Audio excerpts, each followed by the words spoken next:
to Sports Extra. Duke might have gotten the best of the Heels during the basketball and football seasons, but the Blue Devils' luck ran out when they came to the Bosch. Welcome again, I'm Stephanie Mokpai. And I'm Madison Way. The UNC baseball team is still dominating after another weekend sweep, but this time it was against the rivals from Durham. After taking both games in the doubleheader Saturday, the Tar Heels beat the Blue Devils 10-1 in front of a sold-out crowd Sunday, extending their win streak to 14 games and improving to 39-2 on the year. The Heels got 7 scoreless innings from pitcher Hobbs Johnson to go along with his 4 strikeouts. 3 Tar Heels notched multi-RBI games, giving Johnson plenty of run support in the victory. Right fielder Brian Holberton led the Heels with 4 RBIs, including this home run right here. Coach Mike Fox says that Holberton has been a huge piece to the puzzle.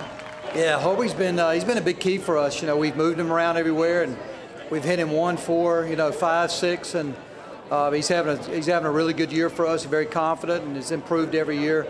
He's here. He plays multiple positions for us. He's been a big key to our success so far. And that series sweep for the Heels against the Blue Devils leads us to this week's hidden stat.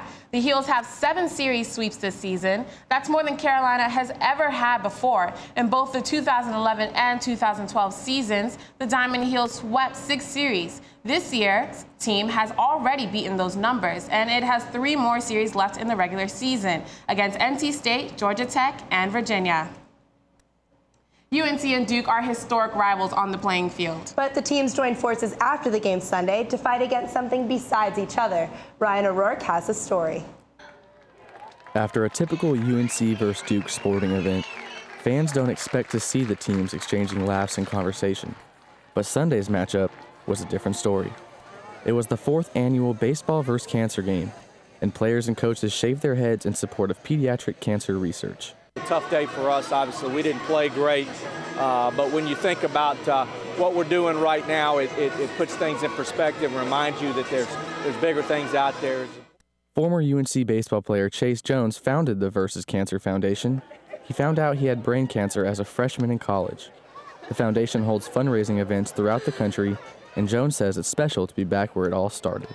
I get choked up thinking about this. This is where I started. This is where I was diagnosed. This is where I battled cancer. This is where I played.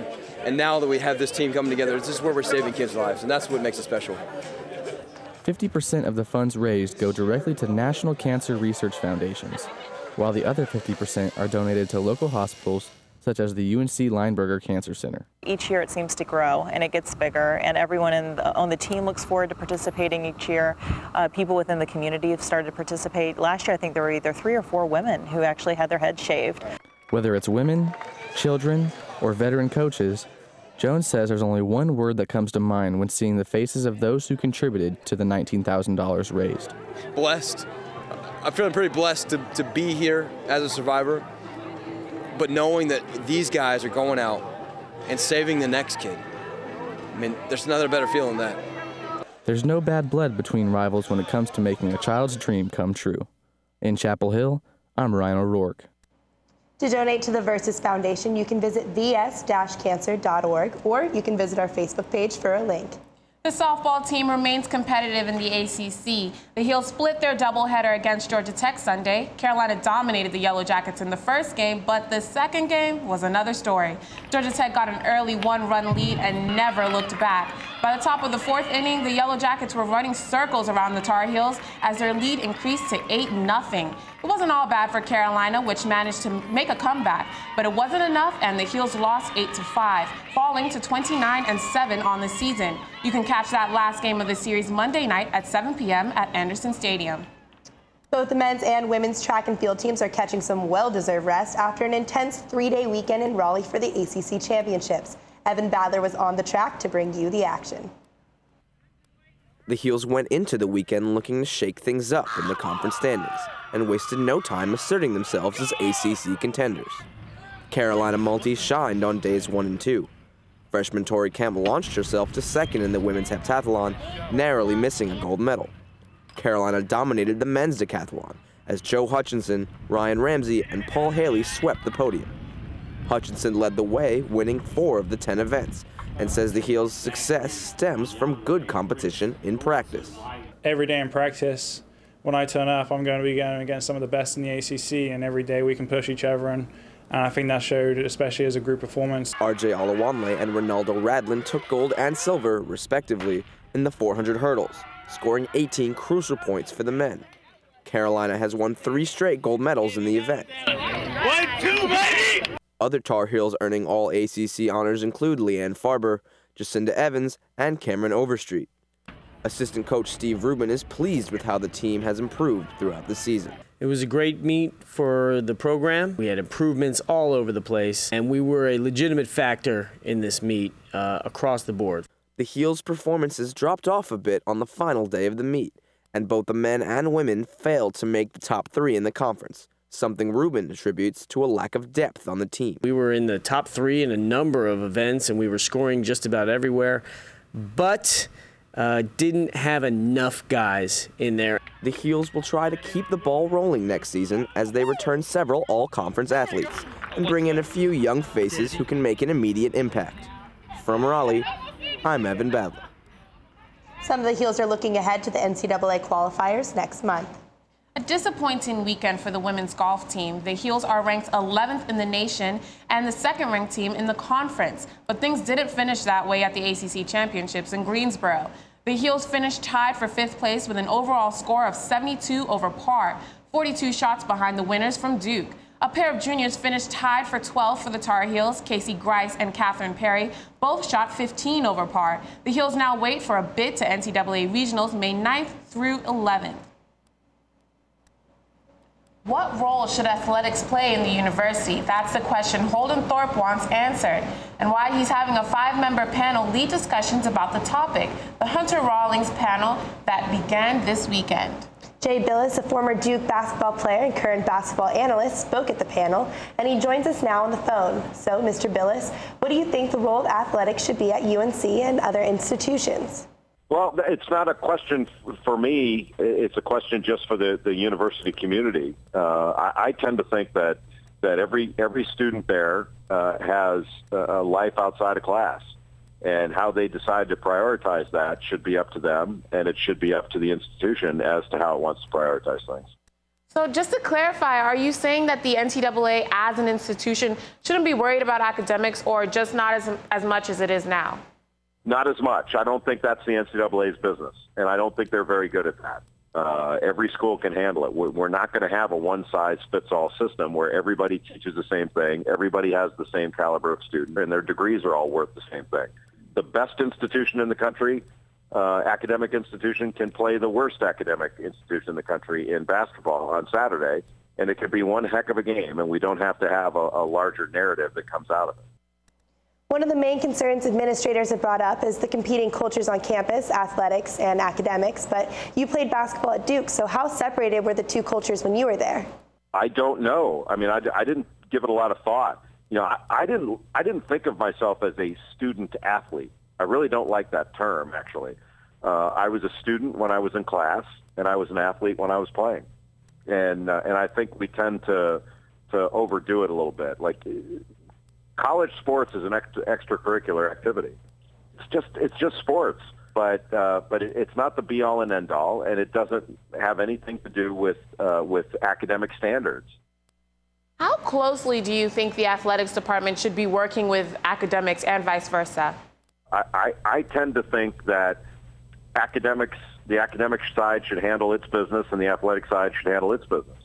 Problem is, if you want to call it a problem, that I don't think the academic side looks at athletics as a legitimate educational function. And, you know, the athletes don't get credit for their time in athletics, whereas if they were, you know, you can major in drama, you can major in other similar, quote-unquote, extracurricular activities, or at least get class credit for it. And that's not, athletics aren't looked upon the same way. And I think that may be the biggest disconnect. And it seems like UNC and other universities still have some work to do. That was Jay Billis, speaker at this weekend's Rawlings panel, former Duke basketball player and current ESPN analyst. Thanks for joining us. Freshman Jake Mathai has made the lacrosse field his canvas, but that's not all he does. We'll tell you about this Tar Heels hidden talent after the break.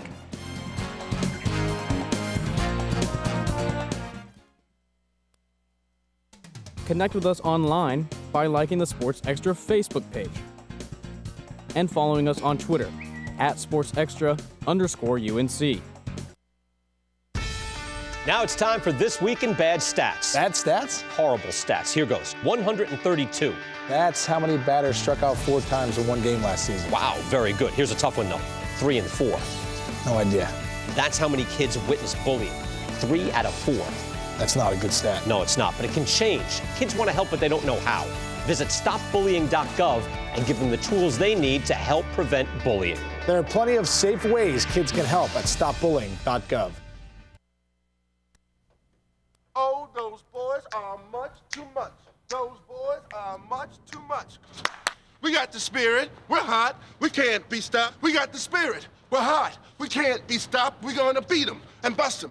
Beat them. The smallest moments can have the biggest impact on a child's life. Let's get a little bit rowdy. R-O-W-D-Y. Take time to be a dad today.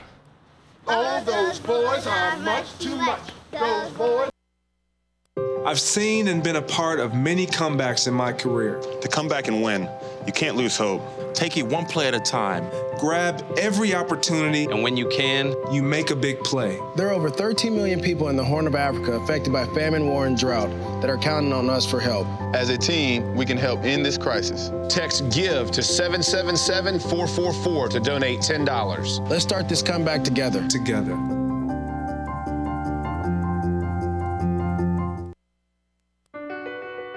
My life is full of statistics. Thing is, I could have dropped out of school and become one myself, but I didn't because I had people that believed in me. Here's another statistic. 7,000 students drop out every school day. That's 1 every 26 seconds. It's time that students know that we believe in them. Inspire a student and share your message of support at boostup.org.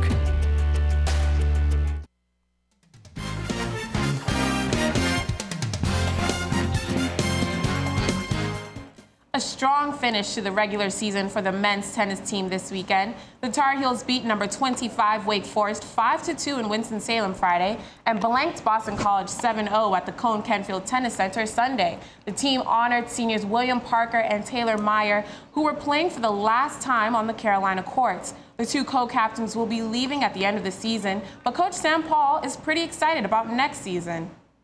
Great recruiting year. You know, like probably the best I've had since I've been here in 24 years.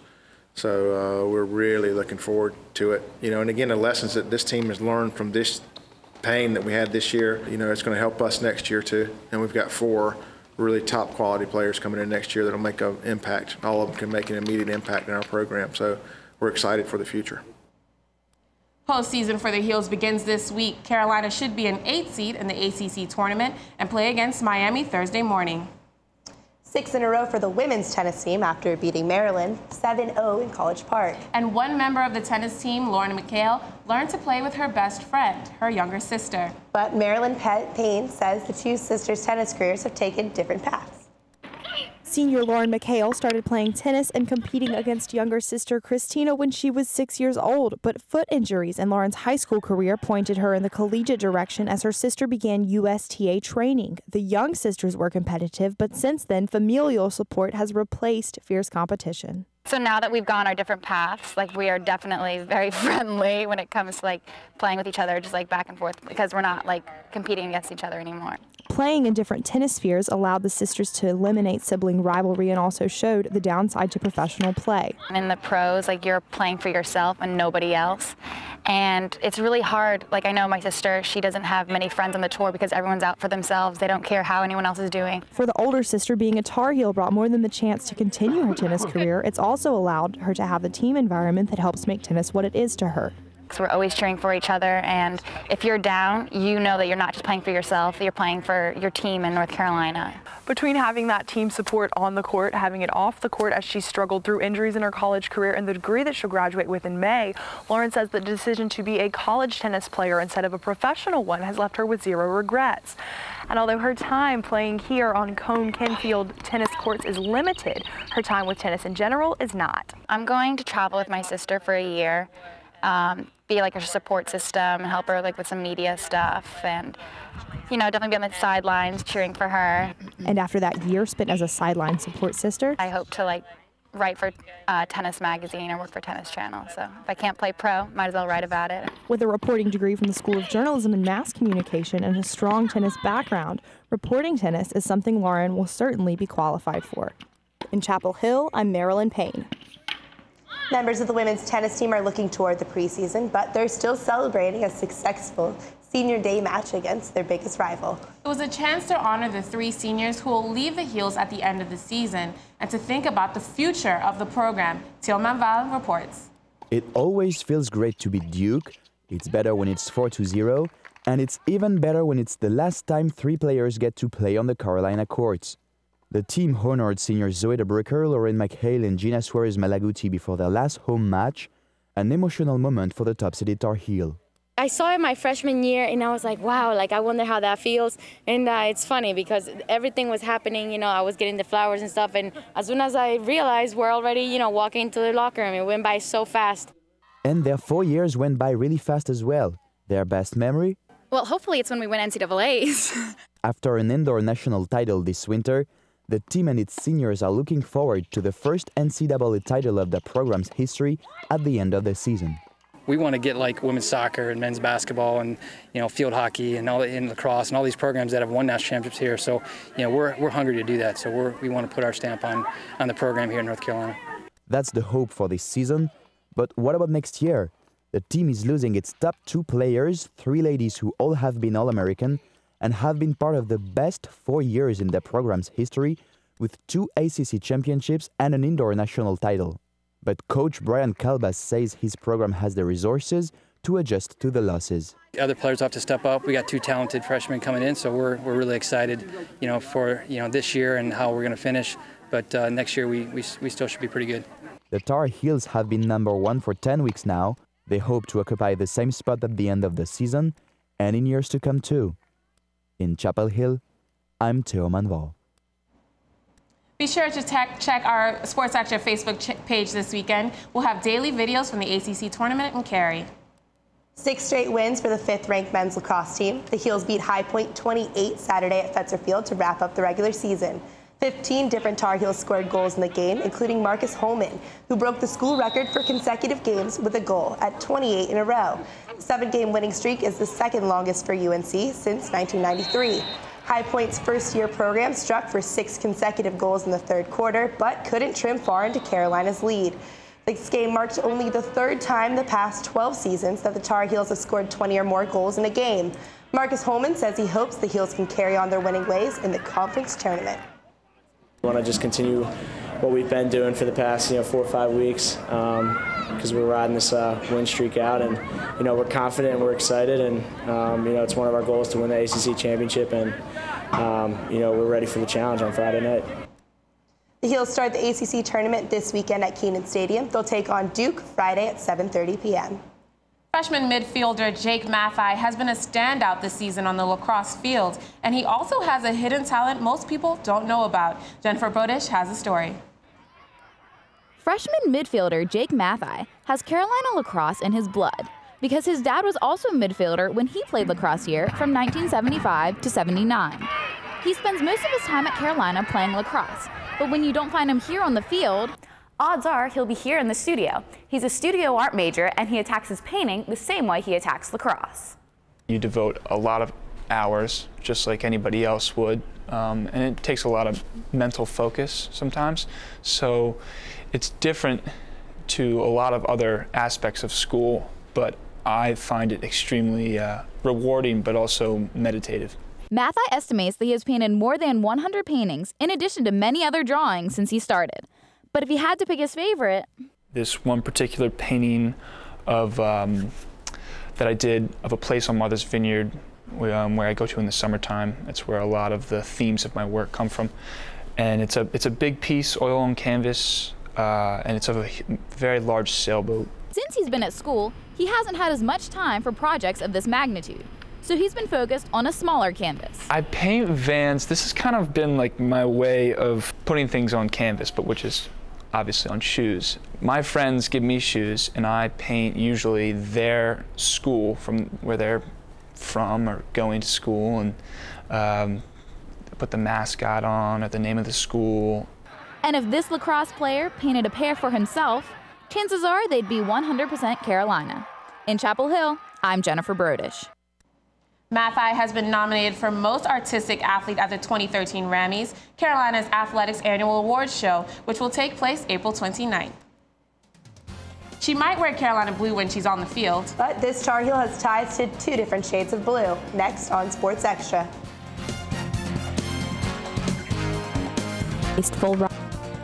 GED Pep Talk Center. All right, now are you ready for your GED Pep Talk? Being nervous is okay. It just shows that you're serious about getting your diploma. A lot of things are scary. Heck, I'm scared of clowns. No quiero ir. Danny, no lo puedo hacer. DMC, life in your pep talk style. Just keeping it real, Debs, just keeping it real. Whatever motivation you need, we've got a pep talk for you. Get your GED pep talk and find free classes at yourged.org. G-Morning, sunshine. Wakey, wakey. Text me. Are your parents home later? We can hang. LUV, love you. JK. Holla back. Holla back. Holla back. Are you with your friends? That's lame. We're in a huge fight right now. XO. What'd you dream about? Something I did? Are you on your way to the mall? I'm lonely. Nude pics. Send me some. Text me. All right, give me a spot. You know my motto, safety first. They could be dangerous. I think we should call animal control. Animal control? To be safe. Don't worry. Just... I got this. It's a new motto. You don't have to be perfect to be a perfect parent. There are thousands of teens in foster care who don't need perfection. They need you.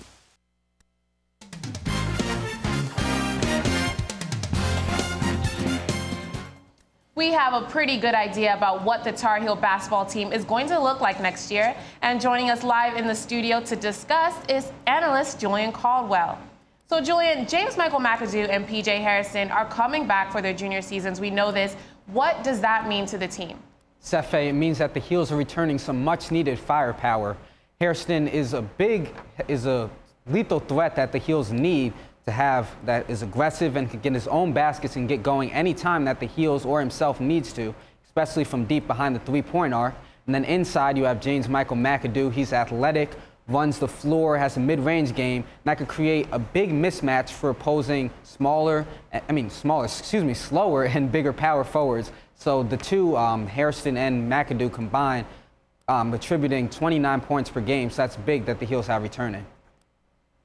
So McAdoo, Harrison are returning, we know that, but Reggie Bullock won't be coming back for his senior year. How will that affect the Heels next season? Cefe, his 14 points per game will definitely be missed, but they still aren't lacking in the guard position at all. Where the biggest questions are for the Heels has been inside, and the answer is Joel James. James, in his first year, he proved to be a raw but promising big man.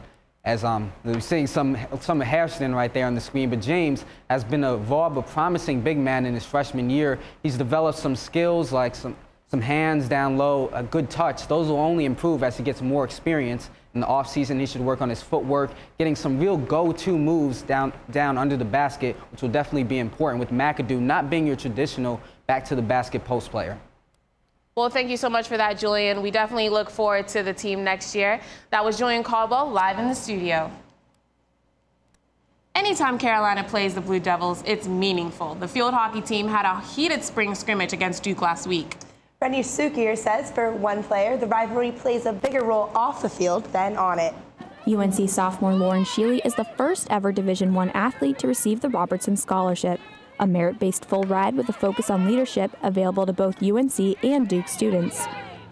Sheely's ability to balance academics and athletics is impressive in itself, and now she's also juggling life at 2 schools thanks to a component of the scholarship called the semester switch. What basically happens is the UNC scholars go over to Duke and the Duke scholars go over to UNC, and we just kind of spend a semester immersing ourselves in another culture, taking classes at a different campus and living on that campus as well. Scholars participate in the switch during the spring semester of their sophomore year. They're encouraged to spend the majority of their time at their sister school and use the Robertson Express bus to commute between the two campuses. Keeping up with commitments at two schools is challenging for all scholars, and on top of that, Sheely has team practices, trainings, and games thrown into the mix.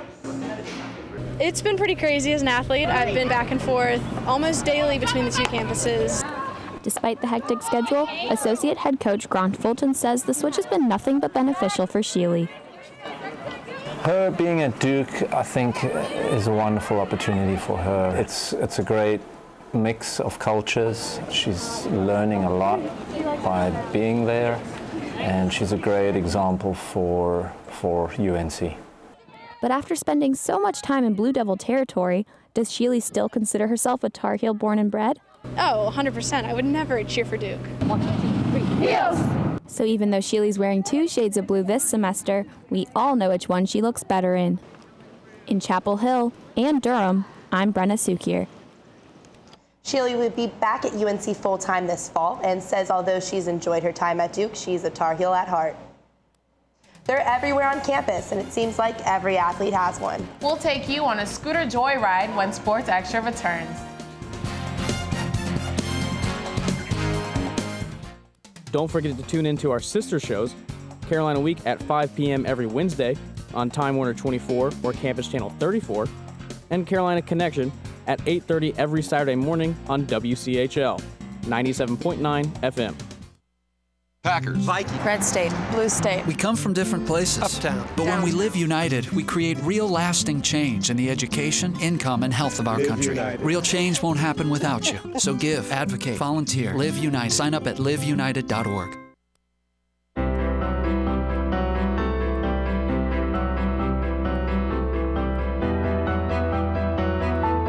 Body language can tell you all sorts of things. Like someone is having a stroke. Know the sudden signs. Learn fast. Face drooping, arm weakness, speech difficulty. Time to call 911 and get them to a hospital immediately. Learn the body language and spot a stroke fast.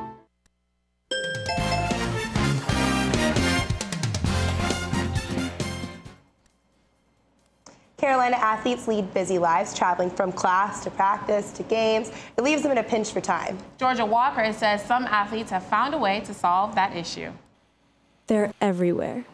Parked outside your neighbor's house, in the lot behind the old well, and most commonly by the athletic fields.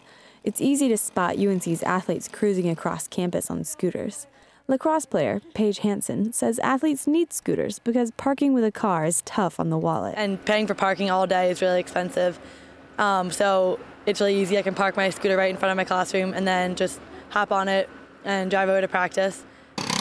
Junior Pat Foster likes his scooter for convenience and riding around with his friends. Really easy to get around campus. A lot of the guys on the lacrosse team have them, so we kind of cruise around town in them. It's pretty fun. Even though Pat is a busy lacrosse player, he still found time to take me on a joyride. Scooters aren't perfect, and sometimes they break down. The athletes all turn to the same guy, Scooter Greg, for a quick repair. Scooter master, the zen of scooters. I can walk up to a scooter and I'm the scooter whisperer. He says athletes aren't the only ones who buy his scooters. I sell to quite a few people, and again in different walks of life for different reasons and circumstances. Scooters save you money and save you time. Both are commodities student athletes don't have much of. In Chapel Hill, I'm Georgia Walker. If you're in need of a scooter, check out our Facebook page to find out how you can get in touch with Scooter Greg. And you know, Madison, I've had my eye on this pink scooter around campus for the longest time. How about you? I had a scooter, broke down a few times. I'd definitely be calling Scooter Greg once, twice a week if I had a scooter. So I'm not. Well, hopefully you wouldn't crash and everybody would be safe, and everybody who does have them will be safe. So. Yeah, not the best driver, so you never know. But That does it for this edition and our first year of live shows for Sports Extra. For some of us, it's our final live episode. For all the seniors, Jennifer Bodish, Julian Caldwell, Carolyn Chandler, Theo Menval, Marilyn Payne, Natalia Perez, Will Reimer, Mike Rodriguez, and myself. Thanks for watching tonight, all semester, and all year. Good night.